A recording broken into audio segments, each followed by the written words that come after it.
Dans cette vidéo, je vais te montrer très simplement et je vais t'expliquer pourquoi les passoires thermiques sont les biens que tu devrais cibler en priorité en 2026. Tu as bien entendu les fameux DPE F ou G, ceux que tout le monde te dit de fuir, ceux auxquels on te dit de ne pas toucher, ceux qui font peur aux néo-investisseurs, sont précisément ceux qui représentent les meilleures opportunités du marché en ce moment. Avant que cette vidéo débute, je tiens à t'informer que j'offre 3 consultings totalement gratuits en privé avec moi en one-one, où je te partage un plan d'action personnalisé avec une stratégie sur mesure pour démarrer en immobilier locatif.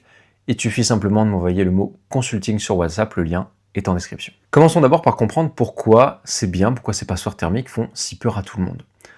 Depuis quelques années, la réglementation s'est plutôt durcie sur ces biens, sur ces passoires thermiques.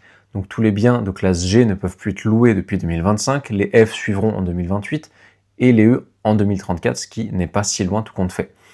Donc les médias, on en fait en quelque sorte un épouvantail. Les agents immobiliers te disent de ne pas y toucher, de ne pas y aller. Et les forums, les vidéos YouTube, les formations sont remplies de personnes qui te disent de ne pas te positionner sur cette typologie de biens. Le résultat, c'est que la majorité des investisseurs ont tout simplement rayé ces biens de leur radar. Ils ne visitent même plus, ils ne prennent même plus la peine de s'y intéresser, de s'y pencher. Dès qu'ils voient un DPE F ou G sur une annonce, ils passent tout simplement à la suivante. Et c'est là que toi, au contraire, tu dois te différencier des autres investisseurs et c'est là que tu dois voir une opportunité et savoir comment la créer. Parce que qu'est-ce qui se passe quand tout le monde fuit un actif? C'est assez logique, ça marche en immobilier comme ailleurs. Quand quelqu'un fuit un actif, les prix baissent parce que les vendeurs sont pressés. La négociation devient d'un coup beaucoup plus facile et j'ai vu des biens, et j'en ai même acheté, des biens classés F ou G qui sont négociés 15, 20, parfois 25%, voire même plus, en dessous du prix du marché, simplement parce que le vendeur n'arrivait pas à vendre depuis des mois, qui commençait à en avoir marre, à perdre patience, voire à paniquer.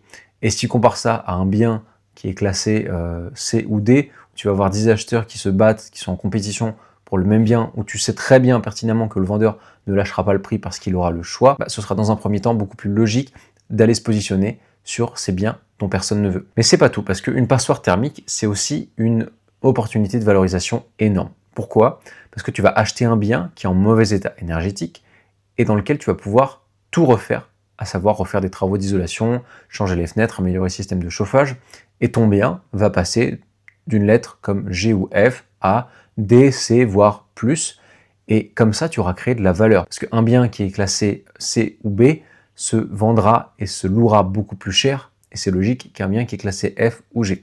Donc ton bien, dans un premier temps, vaudra plus cher qu'avant, et tu pourras le louer également au meilleur prix tout en ciblant un meilleur profil de locataire. Avant qu'on poursuive cette vidéo, si tu souhaites en savoir plus sur l'immobilier locatif en règle générale, je t'ai fait une formation totalement gratuite de plus d'1 heure et demie pour apprendre à acquérir ton premier bien rentable en 100 jours. Le lien est en description. Sur ce, on continue. Alors l'autre avantage d'acheter une passoire thermique, c'est que tu vas repartir sur une base saine, tu repars de zéro. Quand tu achètes un bien qui est déjà rénové, tu vas hériter des choix de quelqu'un d'autre qui n'aurait pas forcément été les tiens. Tu hérites de ses goûts, des matériaux qu'il utilisait, de la qualité de ses travaux, et tu ne sais pas ce qui a été fait correctement ou ce qui a été bâclé. Alors que quand tu as un bien qui est totalement à rénover, totalement à refaire, tu maîtrises tout. Tu vas choisir tes artisans, tu vas choisir tes matériaux, la qualité de tes matériaux, tu sais exactement ce qu'il y a dans les murs, dans les plafonds, dans les sols, dans la cuisine, la salle de bain, parce que c'est toi qui l'as fait faire de A à Z. Et au-delà de ça, il y a aussi quelque chose de satisfaisant à restaurer un bien ancien, à prendre un appartement vétus qui est dans son jus et à le transformer et à le voir se transformer en quelque chose de beau et de fonctionnel et qui va pouvoir justement servir à quelqu'un. En plus de ça, tu participes à la refonte du parc locatif français. Tu contribues également à améliorer la qualité des logements et donc à améliorer la qualité de vie des gens. Et il ne faut pas voir ça juste comme un investissement, c'est une contribution concrète à l'économie, au bien-être, au bien-vivre et au patrimoine. Alors attention, bien entendu, je ne suis pas en train de dire d'acheter n'importe quelle passoire thermique les yeux fermés. Il y a des règles à respecter et la première règle, c'est de toujours visiter avec un artisan. Si c'est pas la première fois, au moins la deuxième. Et j'arrête pas de le répéter, c'est encore plus vrai pour ce type de bien. Tu dois avoir un chiffrage ultra précis des travaux que tu vas faire avant de remettre ton offre. Pas une estimation faite à la louche, tu dois avoir un devis détaillé parce que le risque, le très gros risque avec les passoires thermiques, c'est de sous-estimer le coût de tes travaux. Et là où tu vas penser qu'il faut mettre seulement 20 000 euros, et ben en réalité, il faudra peut-être 40 voire 50 000. Et là, ton opération d'un coup, elle tient plus la route et tu auras remis ton offre pour rien, peut-être signé chez le notaire pour rien et perdu du temps.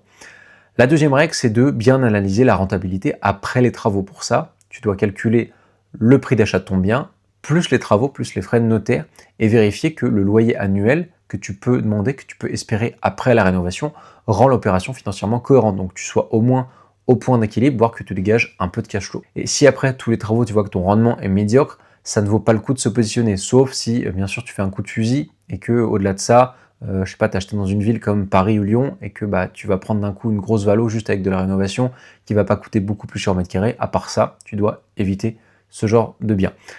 Il faut que tu retiennes que dans tous les cas, ton effort doit être récompensé à sa juste valeur. Donc effectivement, il y a des passoires thermiques qui sont de véritables opportunités, mais il y en a d'autres qu'il faut fuir à tout prix, et ce qu'il faut éviter absolument, ce sont des biens avec des problèmes structurels qui sont plutôt de l'ordre du marchand de biens pour le coup, et encore, parce que c'est quand même très compliqué de revendre ça. Alors sauf si tu bénéficies par exemple d'aide de l'État, dépendant de ta commune, de ton département ou de ta région, où tu vas peut-être pouvoir refaire toute la façade dans son entièreté, où tu vas pouvoir refaire tous les planchers, toute la toiture sur une grande surface. Mis à part ces cas-là, je ne te recommande pas d'aller sur des biens avec des gros problèmes de cet ordre. Si tu as par exemple des fissures importantes, des lézards, des problèmes de fondation, de l'humidité qui vient du sol, une charpente qui est à refaire complètement, là tu n'es plus dans la rénovation énergétique, tu es dans du gros œuvre, tu es dans la rénovation lourde, et le gros œuvre ça peut vite coûter une fortune. Ça peut aussi révéler des surprises en cours de chantier. Un bien au contraire avec une mauvaise isolation, des fenêtres, des vieilles fenêtres en simple vitrage à changer, un vieux chauffage électrique avec des vieux grille-pains, tout ça, ça se traite, c'est de l'amélioration énergétique classique. Les coûts sont prévisibles, tu peux les faire chiffrer facilement par un artisan, mais un bien avec des problèmes de structure, c'est une autre histoire. Donc à moins d'être un professionnel du bâtiment, je te conseille clairement de passer ton chemin. Et puis soyons bien clairs là-dessus, il y a suffisamment de bonnes affaires, il y a suffisamment de bonnes opportunités à créer sur le marché pour ne pas aller se positionner, ne pas aller chercher des dossiers beaucoup plus risqués. Un autre point très important à regarder, c'est comment présenter un projet de passoire thermique à ta banque. Parce que la banque, au-delà de regarder ton profil bancaire, elle va également regarder le risque dans sa globalité, à savoir le risque de ton opération. Et une passoire thermique sur le papier, forcément, ça peut faire peur et c'est pas très vendeur. La clé, c'est donc de présenter un dossier complet avec une projection claire des travaux. Tu vas montrer dans un premier temps l'état actuel du bien. Alors bien sûr, si tu as des photos atroces du bien, tu vas éviter de les montrer. Tout ce qui te dessert, bien entendu, tu ne le mets pas dans ton dossier. Et tout ce qui te sert ou tout ce que tu penses qui va te servir, tu l'inclus. Mais en tout cas, tu vas montrer ou décrire l'état actuel du bien. Tu vas montrer les devis travaux qu'il y a en face. Tu montres le DPE projeté après travaux. Et tu montres les loyers que tu pourras espérer à la fin. Et tu présentes comme ça un projet de création de valeur, pas simplement comme un achat de biens dégradés. Et petit détail pratique, le DPE, c'est pas toi qui dois le mettre en avant, c'est seulement si la banque te le demande. Mais si elle te dit rien, t'es pas obligé de le mentionner. Tu peux simplement présenter le bien, le prix, les travaux et le projet dans son ensemble, les loyers projetés également. Le DPE, c'est qu'un élément parmi tant d'autres. Et ce qui compte finalement pour la banque, c'est que l'opération reste cohérente et que tu aies les moyens de la mener à bien, aussi bien financièrement que techniquement. Donc si ton dossier bancaire est solide et que tes projections sont réalistes, le DPE ne sera jamais un obstacle bancaire. Pour résumer et pour conclure, les passoires thermiques, c'est donc une énorme opportunité que la majorité des investisseurs ignorent par peur ou par méconnaissance du sujet. Et les avantages pourtant sont réels. Négociation plus facile, valorisation par les travaux, repartir sur une base saine, satisfaction également de restaurer l'ancien, mais tout ça, bien entendu, ça demande de la rigueur. Ça demande de visiter avec un artisan, de faire chiffrer précisément les travaux, analyser la rentabilité après rénovation et éviter tous les biens avec des problèmes structurels lourds. Si tu fais tout ça correctement, tu peux trouver des opérations, tu peux créer des opérations, des opportunités que les autres ne voient même pas. Et pendant qu'ils se battent sur des biens déjà rénovés, voire déjà loués, toi tu peux négocier tranquillement dans ton coin, tu es seul, tu n'as pas de concurrence. Et dans quelques années, quand tout le parc locatif devra être remis aux normes, par exemple en 2028, en 2034, quand les logements F ou E ne seront plus louables, et ben toi tu seras très content d'avoir pris de l'avance et tu seras également très content d'avoir su créer, d'avoir su voir l'opportunité avant tout le monde. Si jamais tu aimerais concrétiser un premier projet locatif, si jamais tu t'intéresses à l'immobilier locatif et que tu souhaites qu'on étudie ensemble ta problématique ou tes problématiques, je t'invite tout simplement à m'envoyer un message directement sur WhatsApp et je verrai comment je peux t'aider avec grand plaisir. Pour ça, c'est très simple, le lien est en description, il suffit de cliquer, ça t'ouvrira directement une conversation en privé avec moi. Tu me poses toutes tes questions et on pourra échanger à ce sujet. Sur ce, je te souhaite de passer une très bonne journée, on se dit à la prochaine.